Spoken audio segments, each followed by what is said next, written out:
What is up, everybody, and welcome back to TarHeelIllustrated.com. I'm Jacob Turner. Joining me, as he always does, is our very own publisher, Andrew Jones. And AJ, we are back for another edition of the UNC basketball show. A lot to talk about in this one. Looking forward to this show. Got a little rundown we're going to follow in this, too, because I don't know if people know this, AJ, but, like, we typically don't really rehearse any of this. Maybe we'll talk a little bit off camera and be like, let's hit on this, hit on that, but we know some things we want to talk about, but we don't rehearse. No, there's no, we'll have a couple notes and sometimes we'll just hop on here and have an organic conversation. I've got a little bit of a rundown on this one that I want to go through, discussing some of the things that I've essentially, before we get into it, I've essentially identified 3 or 4 kind of things that I think is some of the biggest issues Carolina has right now. We're going to kind of run through those things and tie them all together. But before we do that, got to do a little bit of housekeeping here, AJ, because we are on the race to reach some milestones on our social media and our YouTube channel as well. So for those who don't know, we're trying to hit all these by March 1st. So you got just over a month and some change to do this. We're trying to hit 20K on YouTube. We're over 18 plus. I think we're close to 18.4. We're trying to hit 20K on YouTube, 40K on Twitter, and 12K on our Facebook page. And if we hit those by March 1st, AJ, we're going to be giving away some free subscriptions to TarHeelIllustrated.com. I've talked to the people a little bit more about that, AJ, because you're obviously the one handing out these free subs. So give the people a little bit of a tease of what they could potentially win.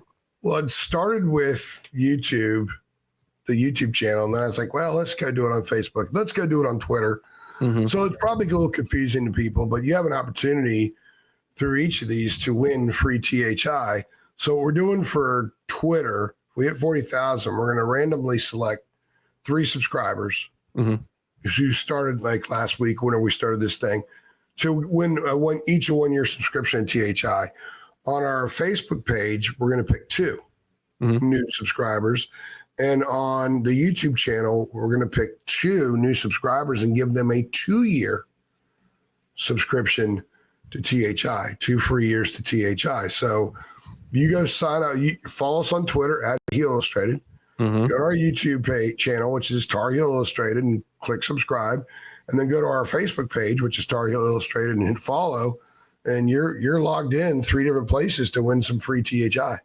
Yeah. And you help us have some fun hitting these goals, and it's always good for business. And we continue to bring you guys more and more and more of this stuff. So it's all you helping us, and we giving you guys a chance to help you, giving you some free THI. And if we blow past all those numbers, who knows? Maybe I'll go hog wild and pick a bunch of names and give away free THI, because we want you guys to come into our tent and stay in our tent. That's what we're doing. So, absolutely. Links in the descriptions to the Twitter and Facebook, so you can click that and head on over and follow us if you haven't already. And then obviously you're already on the YouTube channel if you're watching this, so just hit that subscribe button right down below. Do it right now so you don't forget. Okay, AJ, that's enough for the housekeeping items right there. Let's dive into the meat of this thing. And AJ, I mentioned earlier, I've identified 3 things, really 4, but 2 of them kind of are connected. So we'll call it 3 big issues that I think the Tar Heels are having right now that have led to them being 12-8, them losing 2 straight, obviously coming off the loss at Wake Forest on Tuesday night, 5-3 in league play, on course. The way this season's going, let's be honest, not on course to make the tournament if these kind of trends continue. So I want to identify and talk about some of the problems Carolina has. And again, at the end, I think we can kind of tie it all together. And at the same time, explore if there's ways that maybe these things can get fixed. Although, when you're 20 games in, it's a lot harder to do that. So I want to start with this one, AJ, leadership. I think leadership's been something we've talked about all season. I think when a team's struggling, leadership is often something that's discussed and is and rightly so, because when a team is maybe poor, not having the season they want to, usually leadership can play a factor. Not always, but a lot of the times it does. And I think when you look at this team and what we've kind of learned this season, this is a group that's short of those, I call them natural vocal leaders. I don't think a lot of guys on this team it's not their natural DNA to be like that. And that's okay. And that happens in sports. But when you've got a big group of those, it can lead to leadership being a problem on a team. And I'm going to let you kind of tie this into your column you wrote after the Wake Forest game, because I thought it was really good. We talked a lot about that off camera before we started this thing too, because trust was an issue a key word that was thrown out on Tuesday night as well. And again, when you're having that kind of conversation 20 games in, I think it's something that needs to be talked about. So what do you make of the leadership on this team, AJ? And do you agree that I think the DNA of a lot of these players, maybe it's just not something, at least being a vocal kind of leader, maybe not something that comes naturally to, a big percentage of these guys? I would agree with that. And I'm probably going to make the column free by the time this podcast comes out. Just so more people should do it. Yeah, it's sometimes Carolina fans need to know some of the things that were said that I based the column on. So we'll probably make it free. It'll help people understand the team that they care so deeply about, which is one of our jobs is to help you understand that. So I'll probably make it free at some point this evening, later tonight. Yeah, I don't see any natural leaders there. That's why Hubert said long before the season starts, the quietest team he's ever been around. He's reiterated that many times. I saw some positives during the 4-game stretch. RJ showed up more leadership, but it's not naturally how he's wired, and that's not a criticism.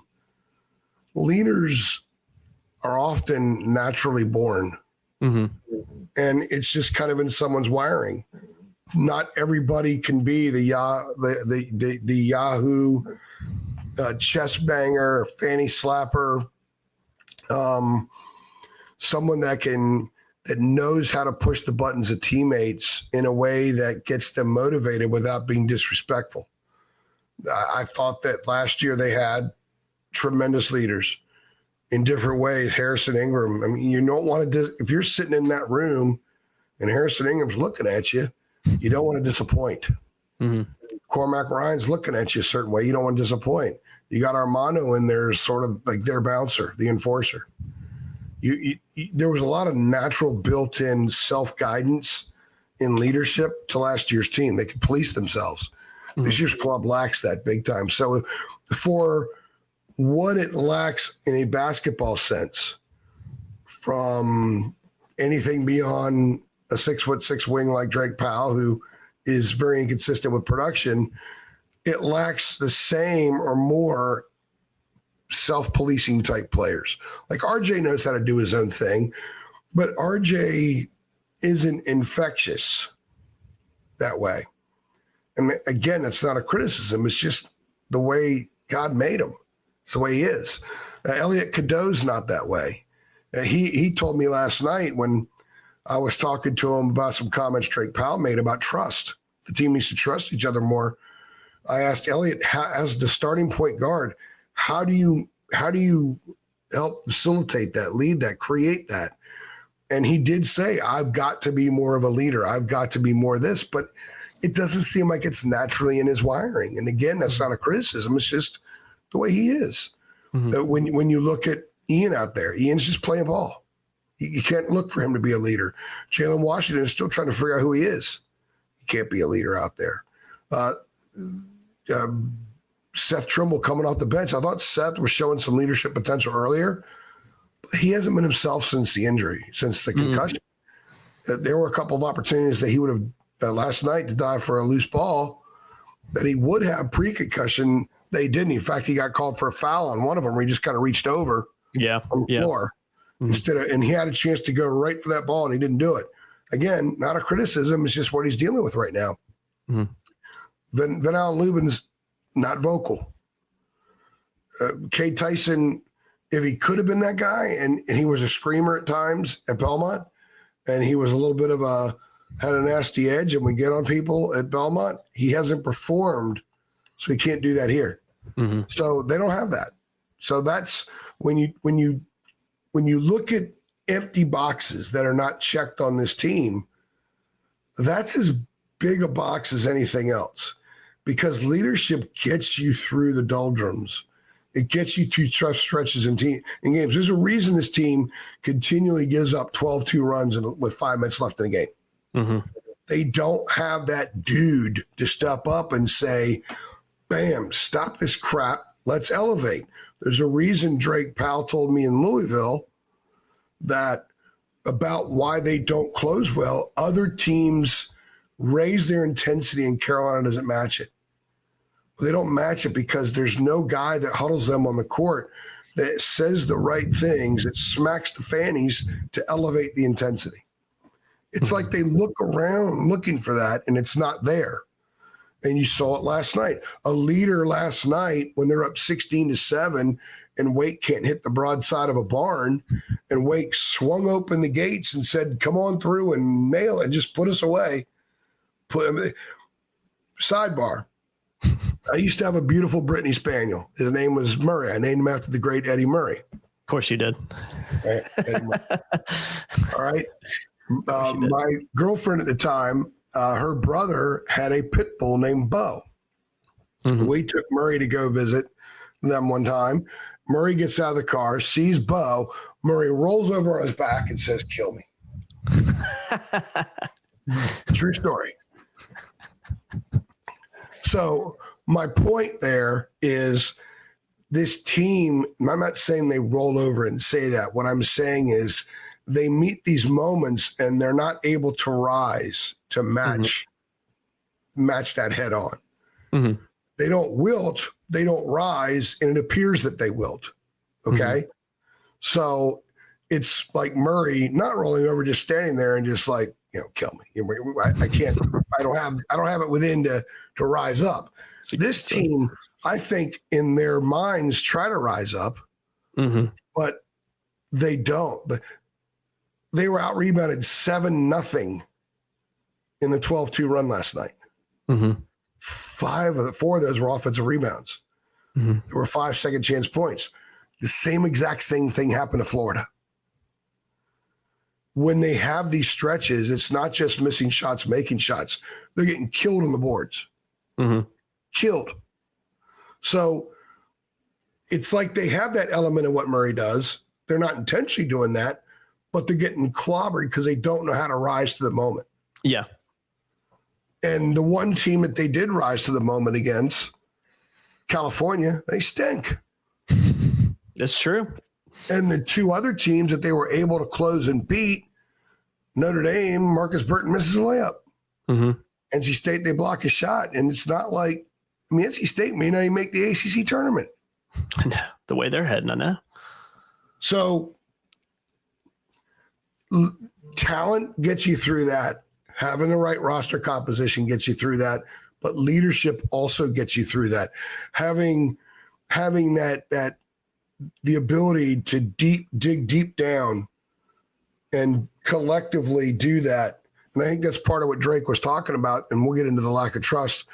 I think trust was a word for being connected and not being connected. I think Elliot was saying somewhat the same things. Those guys, I think, have a pretty good idea what it is. They may use different words to describe it. And I also think it's frustrated them. But I got the sense last night for the first time this year, it's weakened them some. Yeah.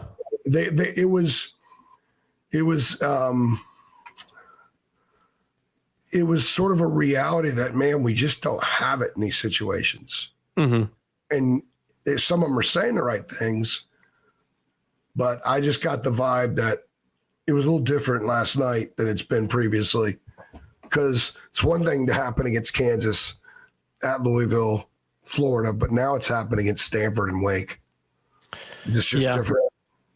And it continues to happen again. We're 20 games in. It's a theme. It's who this team is at this point. And I do think you're right. I wasn't there last night, but watching the post-game interview, we haven't even hit on Hubert yet. And we're going to do a separate podcast in the future about where Carolina basketball is now and Hubert Davis and all that jazz. I'm sure we'll hit on a little bit here, but not as much as we're going to do when we eventually do that pod, sometime over the next, couple of weeks, depending on how things go. But it's I do agree with you that I think this group obviously knows that there's something that's not right. I think they probably know what those things are, but there is a inability to fix those things. And you talked about Drake Powell talking about trust last night. To quote him directly, and this is in your column, we need to start trusting each other. And again, I always go back to the 20 games in because AJ, we're not 3-4 games in right now, and it'll work itself out and we'll figure these things out. Yeah. I asked him a follow-up because I wanted to find out where the degree of trust is. Because open-ended, you think, well, they don't even trust each other. Well, there's trust. Where's the level of trust? And he said, we don't trust each other enough. Yeah. So I think it's important to qualify that. But it's also important to note before you continue on, yeah, Drake's a freshman, but he's also articulate. And I think he's a pretty solid spokesman of the team because he's very aware. I think he's got great peripheral vision about a lot of things. And he's got good perspective. And I think it's important when he says these things, he's not as guarded maybe as some older guys are for obvious reasons. I think it's important that you listen to what he says. Yeah, so I want to make sure that I want to interject that. No, you're fine. That's 100%. You're 100% right on that. We'll talk about the freshmen here in a little bit too, because they kind of tie into one of the things we're going to discuss on here. But I think last night was very telling too against Wake because talking about Hubert, talking about the players again, it's evident that there's a problem there. It's the identifying and fixing of the problem that is the issue right now. It's something that's obviously not being done, whether it's not starting games well, which has been a theme for this team, not, ending games well, especially in ACC play. You talk about 12-2 in the run in Wake Forest, being able to close out better, just like Stanford did. Notre Dame, we saw similar things. State, we saw similar things. A lot of these games have just come down to the wire, and some have gone Carolina's way and some of them haven't. And the mark of a good team is more times than not, 80, 90% of the time for really good teams, you come out on top of those games. This Carolina team it just isn't doing that. And because of that, they're losing games that people are surprised about. And maybe in hindsight, they shouldn't be losing, but leadership ties into all of this. And I think it's we've covered teams over, I've been here about 6 years. We've covered teams in the past that leadership has been an issue and they've struggled because of that. And I think when you don't have a strong core of leadership, a strong core of guys that can help get you through these moments and push through, identify these problems, fix these problems, and become a better team and grow from it, because it's the head coach's job for sure. Don't get it twisted, but it's also the players' responsibility to be able to get through those things as well, because they're the ones at the end of the day that have to go out in the court and put the ball in the hoop. I mean, it's just the fact of the matter. So I don't know. I think even in itself, a guy like Drake Powell being the one in identifying those things, you talked about him saying some similar things and identifying problems that you agreed with after the Louisville game as well. I think sometimes when it's a true freshman like him who's coming out and saying those things and maybe being the spokesperson that you just mentioned of, I think that just all ties back into leadership, because do you really want a true freshman having to kind of be that guy? It's great if he's one of them, but if he's kind of the main, if he sticks around, he'll be that guy, maybe even next year. Elliot, for the record, when I told Elliot what Drake said, Elliot nodded and agreed. So they know it. And so what's the remedy? Well, both Drake and Elliot said we need to spend more time together off the court. It's January. It's late January, man. Yeah, that comment's kind of a problem in itself. Yeah. Yeah. And I guess those things are going to get tested when you lose. Those things are going to get tested when you lose and you start to lose confidence in certain things. I don't think I need to elaborate on that. Yeah. There's it looks like sometimes there's not tremendous confidence on some of the things that they're asked to do. Is it because they don't think that they're capable of executing those mandates? Is it because maybe they don't have tremendous faith in some of those mandates? In sports, we see it all the time. We see it at the pro level, the college level. You see it in high school where those things happen, and losing will bring about, losing will force you to question your faith in all kinds of things. It's natural. Whether it's a fifth grade league, 10, 11-year-old league or something like that, or whether it's varsity in the Catholic Conference in DC in high school. It doesn't matter. It's North Carolina. I mean, they're still basketball players. They're still young guys, and they have a coach who's still feeling his way. He's 54, but he's a fourth-year head coach. Didn't spend his whole life planning on being in this job. So there's some growing pains that they still have to deal with, because 4 years is still just 4 years. I'm not making excuses. I'm just identifying reality here. So you're going to question stuff. You're going to walk out of a locker room after losing a second consecutive game against a team outside the top 75 of the net and really wonder. I mean, before Stanford, at least they were able to say, look who we've lost to. Most teams would have lost those games. So there wasn't direct evidence from a win-loss standpoint to suggest that they weren't very good. They could easily say, look, now we're in the ACC, we're going to roll through things, and we'll be fine. Okay, that made sense. A lot of people believe that, or certainly said that. But now they've lost to these two teams that would not make the NCAA tournament today if the bids went out. Wake would not get in. Be on the fence, but they wouldn't get in. Stanford wouldn't get in. Suddenly you question stuff. It was pretty bad Saturday after Stanford. Hey, that's a one-off. Everyone gets one. Last night made it not a one-off. Last night, I think reality set in, this is who they are. And that's the vibe I got after the game.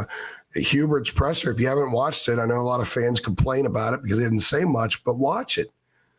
That was a coach that was at a loss for what to say. That was a coach who looked really wounded and beaten. And I asked him about the 12-2 run, and he looks down and paused. And I honestly thought he was going to say, I don't know. As if to say, I just don't want to talk about it right now. I got to move on, which I would have been okay with had he done that because it would have been an honest moment. And he's human too. And sometimes when a game like this occurs and you've had back-to-back like it, you just need to step away and process. Sometimes asking a coach 20 minutes after a game is not great time. Yeah. That's why I always appreciated Mac Brown on Mondays because he had a chance to watch the film and we got much more thorough stuff. Problem is, game's 48 hours old and it's time to look into the new game. Yeah, that's a good point. So we don't have the luxury to call Hubert up 3 hours after the game and say, okay, what did you see on the video? Yeah. When you watched the video on the bus on the way back to Chapel Hill. So, but he did say, I don't recall every detail of that. It was his way of sort of dodging it. And again, I'm okay with that. That's his prerogative. And I think that's part of his processing it. And that's okay. Yeah. But Jacob, he seemed like a beaten man. He seemed different after a regular season loss more than I recall any other time. Certainly I would agree. It was, and I think that his mood reflected every time the locker room door opened and something came out, and like a waft of holy crap, is this who we are? Kind of came out too. You know what I mean? Yeah, no, 100%. It felt like there was, I completely agree with what your sentiment on that. It felt like there was really no answers. I think some people say the right things and trust and we need to do this better and I need to be a better leader and all that's great, but it's kind of one of those actions speak louder than words thing. And until you start changing those things, which we haven't seen evidence, especially leadership and things we've talked about here, that those are going to change. Yeah, when you say it's the little things, this is what it is. After 20 games, well, tell us what happened late against Kansas. Imagine the scenario in Lawrence, Kansas. We just didn't do the little things. Yeah. Okay. Tell us what happened in overtime against Michigan State. We didn't do the little things. Tell us what happened in the closeout against Florida. We didn't do the little things. Louisville, we didn't do the little things. Stanford, we didn't do the little things. Wake Forest, we didn't do the little things. So they have the answer, but they don't have the answer. I mean, how do you fix the little things? What are the little things? I think the first little thing starts with what you brought up initially, leadership. Leadership can smooth some rough edges because it sharpens the focus. It elevates the intensity. It more binds the connectivity. When those things aren't there, you don't need me to explain how it can be. If those things aren't in place, then dudes got to make individual plays, and they don't make enough individual plays. Yeah, you're 100% right. Let's keep it moving. I want to go to the second item we're going to talk about in here. Second problem this team is really suffering with right now, and really has been all season in a lot of ways. Bench production.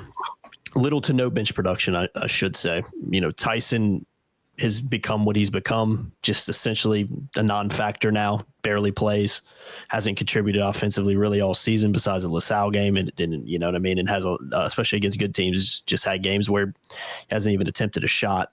Jalen Withers started at one point, just like Tyson did. These two guys that were in the starting lineup at one point this season that essentially just Withers played some last night, did some nice things at times, but his production's gone down. His confidence looks shot, and he's a guy that's not producing as much as you'd like him to. You know, Ty Claude was coming to kind of be that role player, maybe step in. He's barely playing at all now. And I'll tie this all in with the bigs too, because, you know, a couple of those guys I just talked about are considered bigs on this team. That's been another theme all season, that the bigs haven't produced. I mean, you can look at Vin Allen Lubin. I think he's been okay. I think he's kind of been what we thought he was going to be. He's been consistently productive, just not high volume.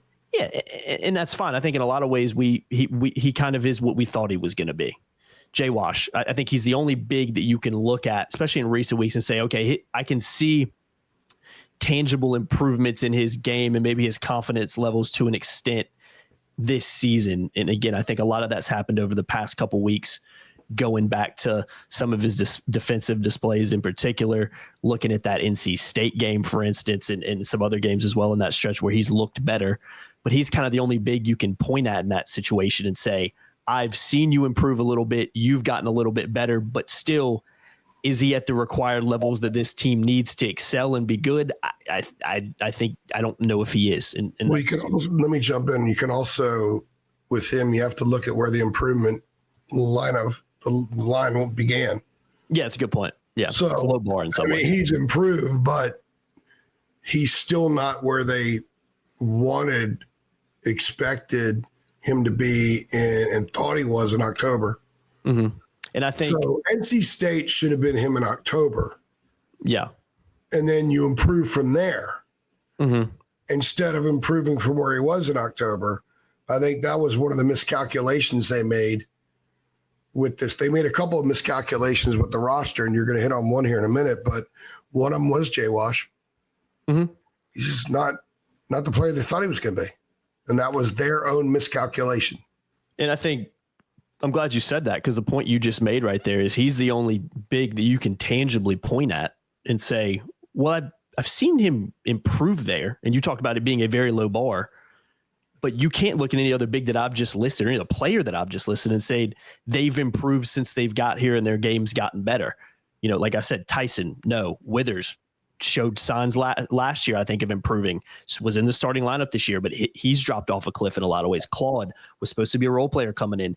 Is he improved? No. Again, his playing time's just gone down, and there's some games we don't even play now. So all these things you're looking at, bench production, bigs, they're not of the required level for this team, in my opinion, to be a good team, whatever that means. Good's a very loose term, but an above average team, and not the team that they are shown to be right now, 12-8 overall, 5-3 in ACC play. So when you consider all that, I don't think it really should be a surprise that Carolina's struggling as much as they are. So this is this is the one I mentioned earlier that's kind of 2-in-1, because I'm tying the lack of bench production in with the lack of bigs production, because we're kind of talking about the same people here in a lot of ways. So, and at this point in the year,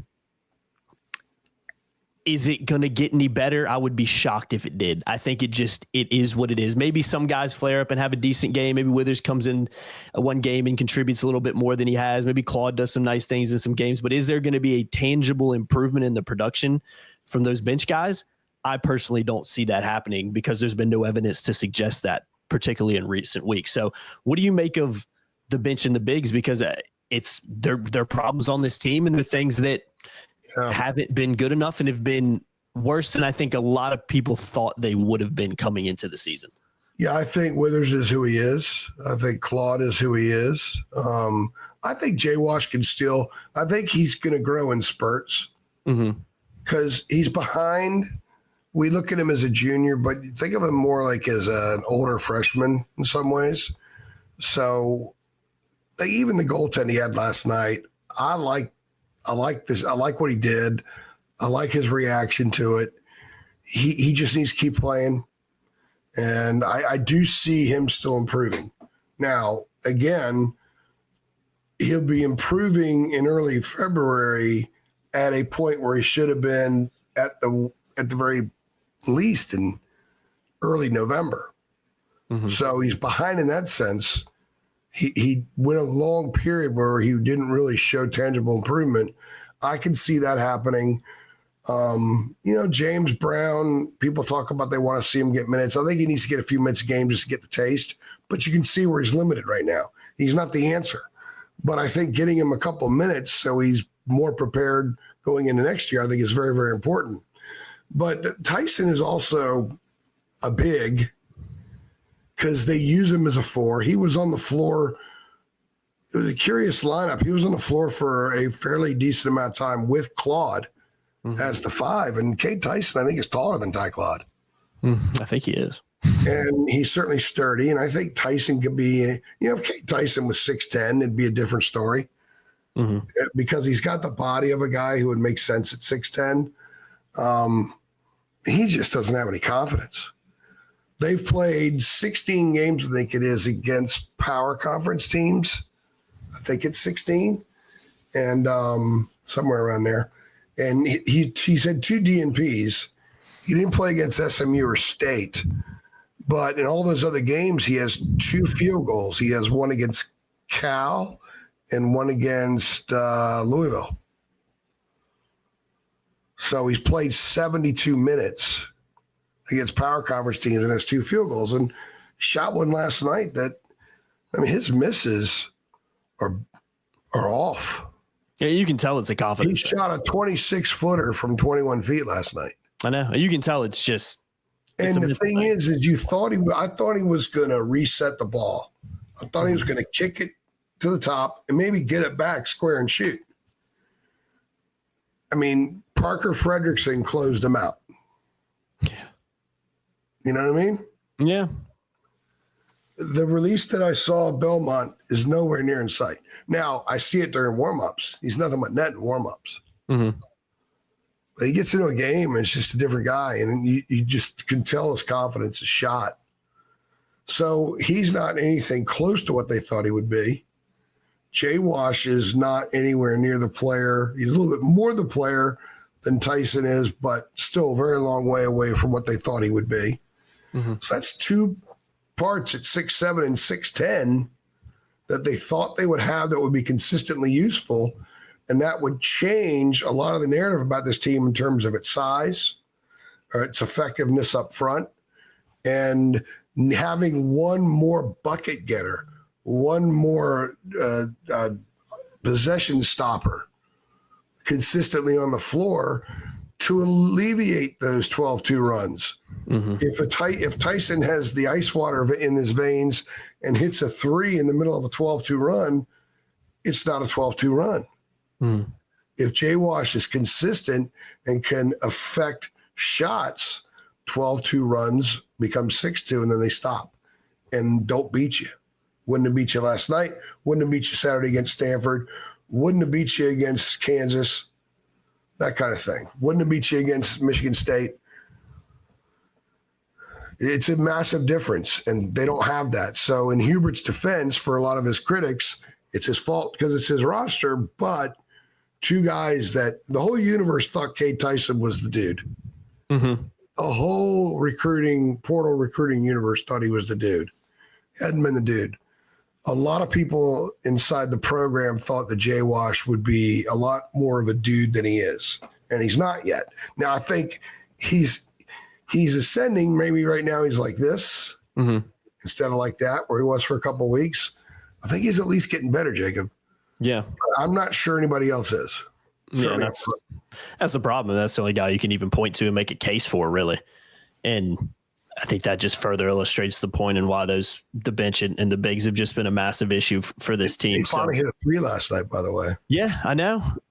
And that was blowing up 3 during a timeout. Who had supposed to be something up in his game? He just hadn't had it. Yeah.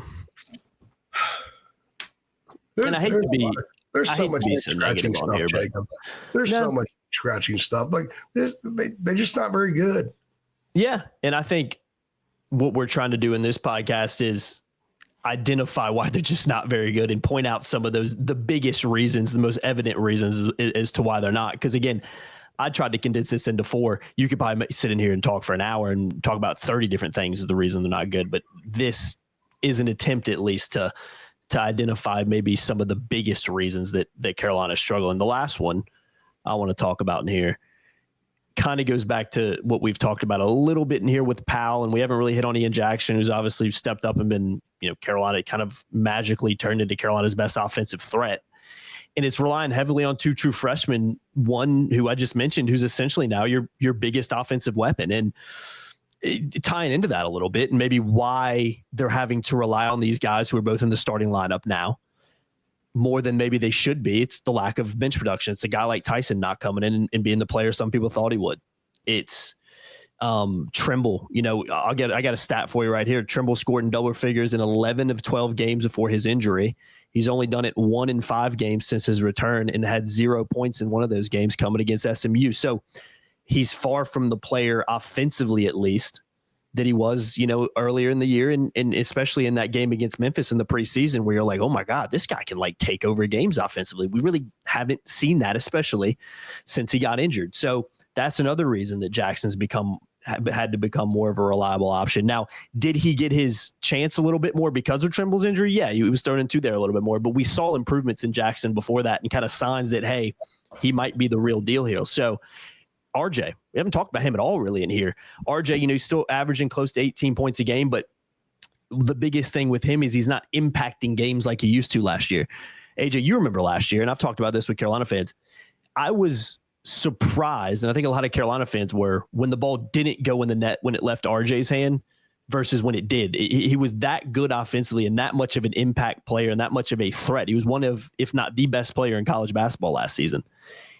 It's not that he's not scoring at times this year and had some big games, but he's not impacting games like he did last season. And that's just a fact. So that's another reason that these freshmen are being heavily relied upon, particularly a guy like Jackson, who's just had to carry the offensive load for the Tar Heels on a lot of nights. So that it's not that Powell and Jackson aren't talented, AJ.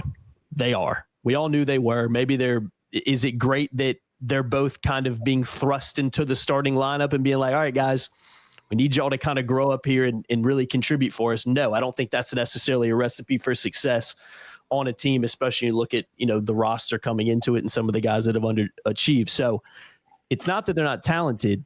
I just think there's a bit of an over-reliance on them. And you can even tie it into what Powell's saying after the games, where he's kind of stepping up in some ways and being the spokesperson for the team. When you hear him talk and you're kind of like, yeah, I kind of agree with what this guy's saying. He seems like he's kind of identifying and knows, what he's talking about here. So I like him a lot. He's a very sharp. It's not ideal to be having to rely on him as much as they have been, in my opinion. Yeah, Drake's a very, very sharp dude. He's an impressive young man. I'm okay with Ian being that guy now because you got him for 1 year. Mm-hmm. He's going to leave. He is an NBA level scorer, but he hasn't been the last 2 games. And one of the things that was surprising about last night, but you've seen the recent trend, he's becoming more of a jump shooter. Mm-hmm. Less of a driver. He didn't go to the free throw line last night. Mm-hmm. And when you look at when he first started racking up those 20-point games, he was going to the line like 8 times a game. Yeah. And he was drawing fouls and he was affecting the other team. Teams are figuring out ways to keep him from driving as much now. He's becoming more of a perimeter shooter. And I always thought that his perimeter shot complemented his drive. Now he's shooting so much from the perimeter, it's like he wants to drive to complement the perimeter shot because the drive's not there as much. He's more a driver who can hit a 3 than he is a perimeter shooter who can drive. Yeah. And we're seeing some of the drives taken away. And we're seeing some rush 3s at times. Now, they're not maybe bad shots, but they're rushed. He was wide open. He attempted 3 threes in a 42-second span early in the game. They were all good shots, but I thought the second 2 that he missed, he was open. They were a little bit rushed. Mm-hmm. Needs to dial it down a little bit. And when he takes those, because he's such an amped up dude. But that's 7 last night, 6 against Stanford for a guy who basically says, I'm him.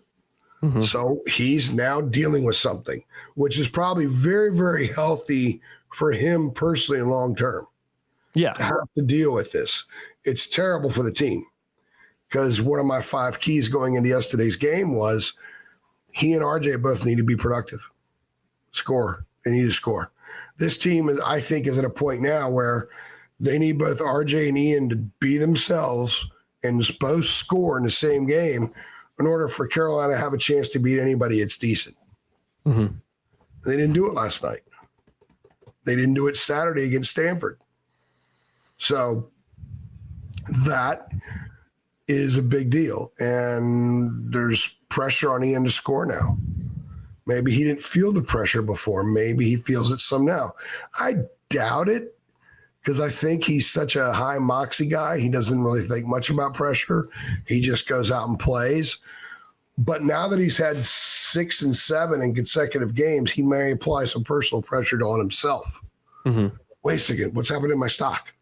Yeah, and that's where the over-reliance comes in because you talked about Jackson not producing offensively like he has in recent weeks and over the last 2 games. It's resulted in 2 losses. There's kind of that over-reliance on him to do it every night now.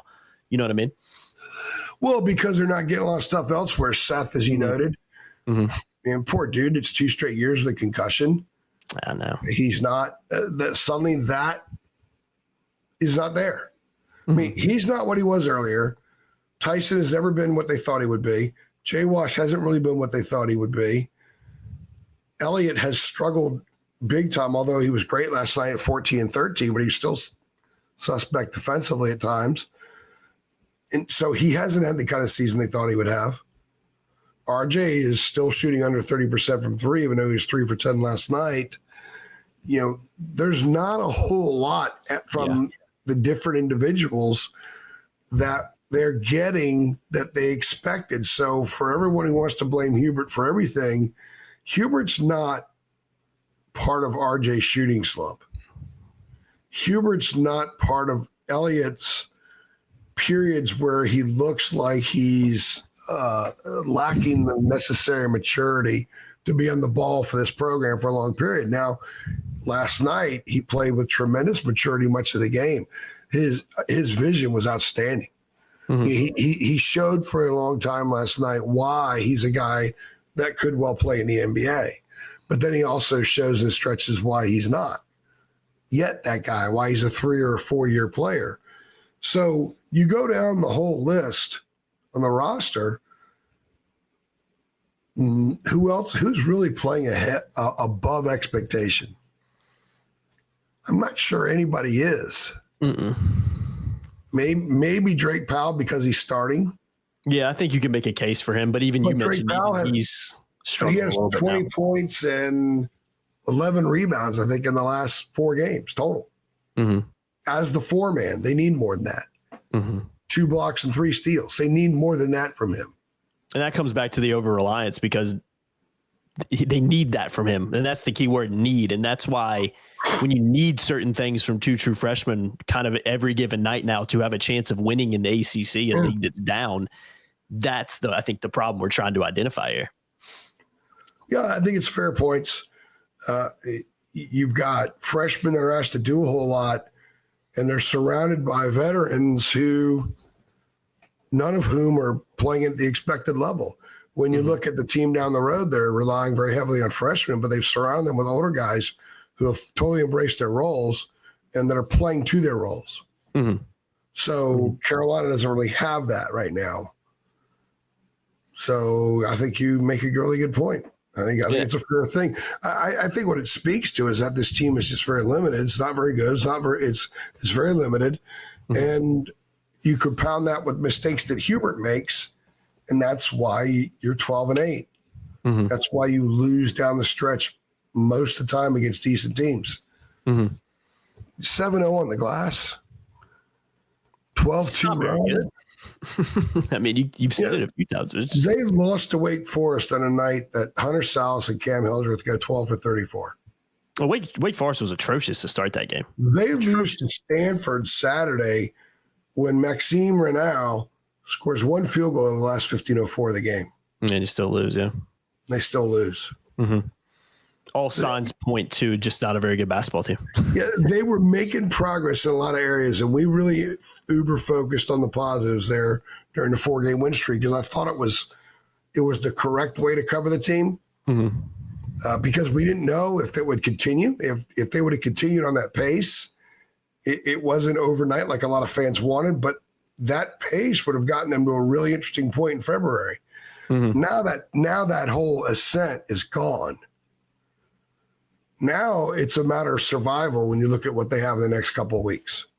They got BC at home this weekend. Man, I can see an uninspired win, but then they got to go to Pitt, got to go to Duke, got to host Pitt, got to go to Clemson. And by the way, then they got to Syracuse after that. Syracuse is no good, but they've got enough talent to beat Carolina, and they got a big front line. No, Who on Carolina's team can guard Eddie Lampkin? I don't know, man. Nobody. I'm sure anybody can. Nobody. And then you got J.J. Starling. Yeah. They don't have the roster to guard both those guys at the same time. And they got to go all the way up there. That's a losable game. So this team is at a crossroads right now. And there's a lot of question marks going into this stretch. And I don't think anything gets answered Saturday against BC because BC's a train wreck. Yeah, I mean, yeah, they're absolutely horrendous. I don't think you're able on that. So BC's just it's a win. It's feel good. It's give you a little bit of time between now and Peterson Event Center.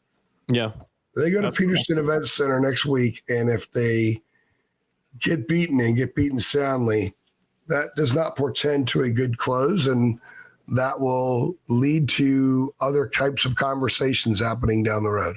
Absolutely. We will definitely revisit those. Not revisit. We will definitely have those conversations down the line as well if and we need to. I want people to understand that. I think it didn't really feel like it was the right time on this particular podcast to do it. And I think when we do it, we're going to have more of it being a podcast kind of on its own. So yeah, let these things play themselves out the next 5. Yeah. Really. Yeah. We'll cut it off through Clemson, see where they are. I mean, they'll be, to me, I think they'll beat BC. Those other 4, right now, I'd be surprised if they won any of them. I would too, based on what we've seen over the last 2 games. I would too. I mean, I've always been wary of this team going on the road to anybody, but with how they've been playing recently and, losing a game at home like you did to Stanford too. I mean, if Carolina just plays a good to decent team anywhere, I don't think there's a lot of confidence from anybody that they're going to go in and win that game. I think it's kind of just a 50-50 coin toss. And when they play really good teams, I think it's, 60-40, 65-35 that they're going to lose. And that's not me just making up percentages. That's just how I feel watching this team based on what we've seen through 20 games. Because I'll leave the people with this, AJ. We sit here and identified 3, 4, if you want to call it 4, because we tied 2 in together, big problems that this team has. I can't look at a single one of those problems and say through 20 games you can fix any of those. I don't think you can fix leadership. I don't think you can fix big bench production right now based on what we've seen. The bigs improving. I don't think that's just going to magically change. Relying on the freshmen, I don't see that magically changing unless those other things change. So it's just kind of what this team is right now, and that's a problem in itself, I can see improvement because it happens, but do they improve? Because everybody improves, but they're improving a little bit quicker than some of the opponents. Do they improve enough where And this is what it comes down to. I can see them improving, but not showing up in the win-loss column.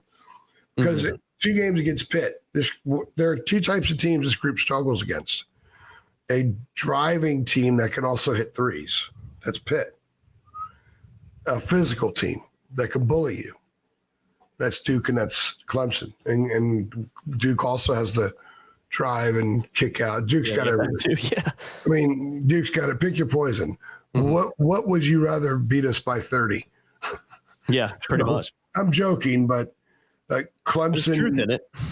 Somebody said in the press room the other day, looking ahead to the Clemson game, said, "Man, Ian Shefflin already has 17 rebounds. The game's 2 weeks away. Just circle him in for that, before the game even starts, pretty much. Yeah, they're in a tough spot right now, and if the things that we said that they either don't have or we question whether they have it, they will surface in the next couple of weeks, or they don't exist. Absolutely. And the results will tell us what the answer to that is. Yeah, man. Only time will tell. We're just going to have to wait and see. I think all things are pointing to a team that's headed in the wrong direction fast, but still got to go out there and play those games. And if they can come out of this stretch coming up, with a good record, having beat some of these teams that we've just talked about, then maybe you can see signs of life and maybe see this team, I want to say salvage the season, but try to right the ship and turn it around and make the tournament and see when they can do when that comes. So there's still games left. It's just when you look at the last two sample sizes we've seen, Stanford and at Wake, again, it's just all signs are not pointing in a good direction right now. I think it's safe to say for a number of different reasons, which we've attempted to explore in this podcast to an extent. So I think we can wrap this up. Yep. We haven't gone an hour on this, so I'm proud of us for that because I really thought this was going to take a while, but it really didn't. We kept it going. We kept it moving. And again, we could have talked about a lot more other things, a lot more problems, a lot more issues that this team had. We could have sat here and talked about maybe some improvements and some good things that we've seen from certain guys and certain players over the last few weeks. But yeah, it would have took a lot longer to do this. So I think this is a good place to head out. Remember, guys, trying to do it by March 1st, 20K on YouTube, 40K on Twitter, 12K on Facebook. In total, we're going to get out 7 free subscriptions to TarIllustrated.com, 5 of those being for a year and 2 of those being 2-year subscriptions. So we want to do it by March 1st. Links in the description for Twitter and Facebook, and hit the subscribe button right now. Just do it. It literally takes 2 seconds. Hit it below. It helps us out. And if you enjoy the content we do, hit that notification bell too, so you know every single time we upload. I've been Jacob Turner. He's been Andrew Jones, another edition of the UNC Basketball Show. We'll see you guys next time. Thanks. Thanks.